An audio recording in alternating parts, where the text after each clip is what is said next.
बाहर की protein bar तो आपने बहुत खा ली होंगी। अब एक बार आप घर की no sugar chocolate protein bar बना के देखें मेरी तरह से, क्योंकि इसमें ना शहद मिला है और ना गुड़ मिला है। ये डेट्स से बनी हुई प्रोटीन बार है और पूरी तरह से हेल्दी है। तो इसे आप एयर टाइट कंटेनर में बंद करके रख सकते हैं, जब बनाए तब खा लें। तो इसके लिए मैंने पीनट्स मिलाई है। जो ड्राई फ्रूट आपको नहीं पसंद है स्किप कर सकते हैं। तो यहाँ 3 टेबल स्पून मैंने जितना पीनट्स लिया है उसको ड्राई रोस्ट कर लिया है। अब 1/4 कप बादाम, 1/4 कप काजू और साथ में पिस्ता मैंने 1/4 कप से कम लिया है, मतलब 3 to 4 टेबल स्पून पिस्ता लिया है। तो अब इन सबको अलग प्लेट में निकाल कर अब पैन में ड्राई रोस्ट पम्पकिन सीड कर लेते हैं। कद्दू के बीज जो आते हैं उनको भी ड्राई रोस्ट कर लें। ये भी 1/4 कप जितना है। और साथ में मैंने सनफ्लावर सीड्स लिए, उनको भी साथ में ही ड्राई रोस्ट कर लिया। ये 1/4 कप से थोड़ा सा कम मैंने लिए। और अब इसमें अलसी मिला देंगे। तो अलसी मैंने 4 टेबल स्पून जितना लिया है। आप चाहे तो सभी सामग्री बराबर से भी ले सकते हैं। जितनी आपको जो ड्राई फ्रूट पसंद है वो आप कम या ज़्यादा या स्किप कर सकते हैं।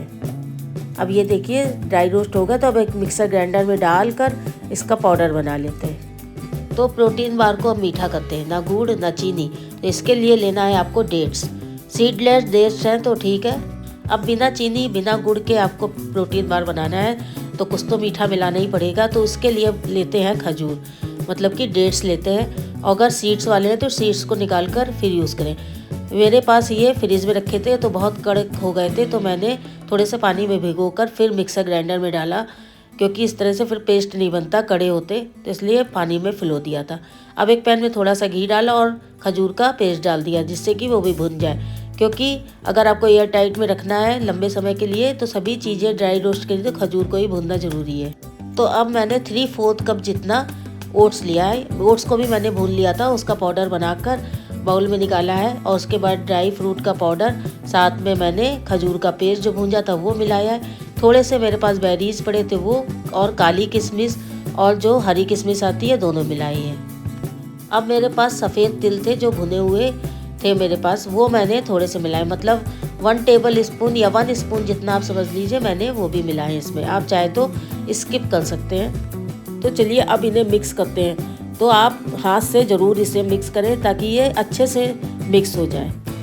खजूर का पेस्ट चाहे ओट्स हो चाहे ड्राई फ्रूट हो, सभी में अच्छे से मिक्स होना ज़रूरी है, नहीं तो आधा मीठा और आधा सादा लगेगा। तो मिक्स होना बहुत ज़रूरी है। ये देखिए मिक्स करके इस तरह से बॉल शेप में बन गया है। ये देखिए अच्छे से मिक्स होने के बाद मेरे पास ये केक का मोल्ड था स्क्वायर शेप में, मैं इसी में ही सेट कर रही हूँ। तो एक बटर पेपर लगा कर फिर इस तरह से इसको फैला कर सेट करना है। आपके पास जो भी बर्तन हो, गिलास का हो, स्टील की प्लेट या थाली, उसमें भी आप बना सकते हैं। अब आप अगर ऐसे ही खाना चाहें तो फ्रिज से निकालें, इसे कट करें और एंजॉय करें। लेकिन मार्केट स्टाइल बनाने के लिए इसके ऊपर चॉकलेट लगानी पड़ेगी। तो सबसे पहले डार्क चॉकलेट, अमूल की शुगर फ्री डार्क चॉकलेट मैंने ली थी, उसको कट करके डबल बॉयलर में मैंने इसको मेल्ट कर लिया था। आप माइक्रोवेव में भी मेल्ट कर सकते हैं चॉकलेट को। चॉकलेट मैंने मेल्ट करने के समय गरम दूध का इस्तेमाल किया था। थोड़ा सा मैंने गरम दूध भी चॉकलेट के साथ मेल्ट कर दिया था। आप चाहें तो ऐसे भी कर सकते हैं, लेकिन मैंने थोड़ा सा गरम दूध इस्तेमाल किया था, क्योंकि बाद में जब प्रोटीन बार के ऊपर डालते हैं तो वो जल्दी जल्दी जमने लग जाती है। तो मैंने गरम दूध डाल के इसको इस तरह से मेल्ट किया। तो देखिए आसानी से पूरे प्रोटीन बार में अच्छे से देखिए सेट हो गई है। देखिए इस तरह से फैल जाती है, वरना वो जल्दी जल्दी जमने लग रही थी। आप चाहें तो ऐसे चॉकलेट मेल्ट करके फिर लगा सकते हैं, और आपकी इच्छा है गर्म दूध मिलाना चाहे तो मिला सकते हैं।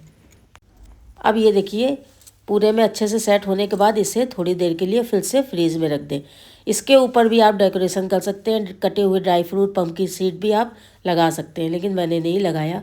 तो अब ये देखिए ठंडी हो गई है। ठंडी होने के बाद इसे और अच्छे से सेट भी हो गई है। और देखिए ये बटर पेपर भी आसानी से बाहर निकल आया है। तो अब इसे कट कर लेते हैं। आपको जिस शेप में चाहिए उसमें आप कट कर लें इसको। लेकिन मार्केट में तो लंबे स्क्वायर शेप में होते हैं, तो मैंने वही बनाया है। बस चाकू हल्का सा लगा के ऊपर से दूसरे हाथ से इस तरह से हल्का सा प्रेस करेंगे, फिर आसानी से ये कट जाती है। तो ये देखिए इस तरह से लंबे लंबे पीस कट कर लिए, और फिर बीच से मैंने एक कर लिया, क्योंकि ये बहुत ही ज़्यादा लंबे थे तो बीच से कट करने के बाद इसको थोड़ा सा छोटे भी हो जाएंगे और खाने में भी आसानी रहेगी। अब आप इसे बटर पेपर में रैप कर दीजिए और फिर इसको पैक कर दीजिए बॉक्स के अंदर, या एयर टाइट कंटेनर में भी रख सकते हैं। आप ऐसे भी रख सकते हैं, लेकिन अगर आपको सरप्राइज़ देना है तो बटर पेपर में इसको रैप करके फिर बच्चों को दे सकते हैं। ये देखिए बढ़िया प्रोटीन बार घर में ही तैयार हो गई है और देखने में भी बहुत अच्छी लग रही है। अब आपको तोड़ के दिखाते हैं। देखिए कितनी सॉफ्ट है, खाने में भी बहुत ही टेस्टी है। अब आप ये रेसिपी ट्राई करें और बताएं कि कैसी लगी, और मेरे चैनल को लाइक, सब्सक्राइब, शेयर करना ना भूलें। Thank you.